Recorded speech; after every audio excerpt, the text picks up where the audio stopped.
eidamas 95-uosius mirė krepšinio treneris Vladas Garastas. Dar vienas kibernetinis incidentas pasisavinta per 60 000 įrašų apie šalies medikus.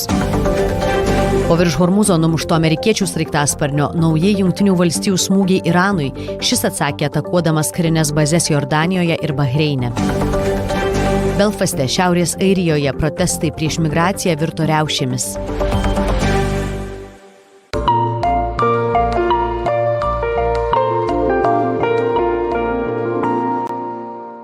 Alytui 445.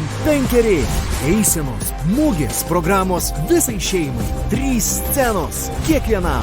Alytuje birželio 12-14 dienomis. Žalio krašto, žalia ir širdis. Prašau. Ten mano vaikas. Aš tiesiog per greitai. Atsiprašau.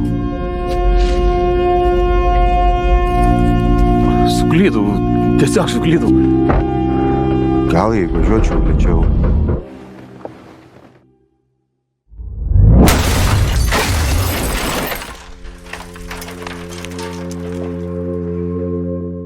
Birželio 12-ąją linkiu tau Klaipėdos. Kultūrinės dovanos iš pajūrio ir stulbinantis vertikalaus šokio reginys. Finansuoja Klaipėdos miesto savivaldybė.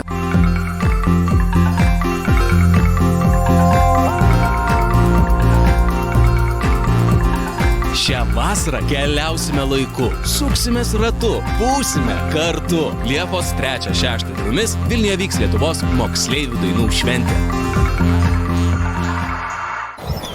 Aš Giedrius Titenis, profesionalus plaukimo treneris, Europos ir pasaulio čempionatų prizininkas. Skirtingai nei plaukimo takeliuose, su jūra nepasivaržysi. Tačiau geras pasiruošimas, laiku priimti geri sprendimai gali pasiekti didžiausią pergalę – išgelbėtą gyvybę. Ateik į nemokamus pirmosios pagalbos mokymus Lietuvos Raudonajame kryžiuje arba paremki trumpuoju numeriu 1430.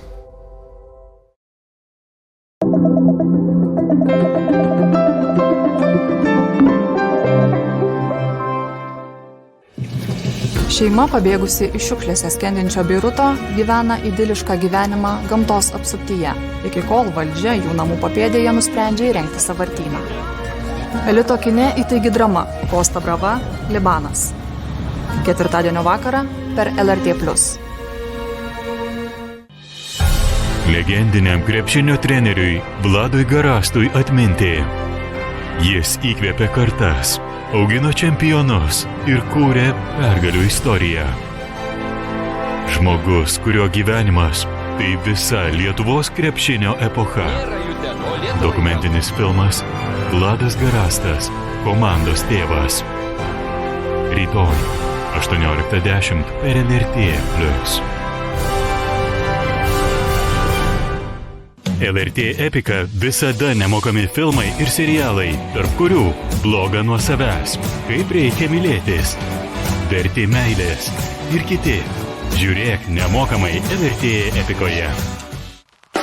Lengvosios atletikos deimantinė lyga, pajėgiausių pasaulio atletų varžybų serija per LRT. Nepraleiskite įtampos rekordų ir pergalių akimirkų. Birželio 7 ir 10 dienomis tiesiogiai per LRT.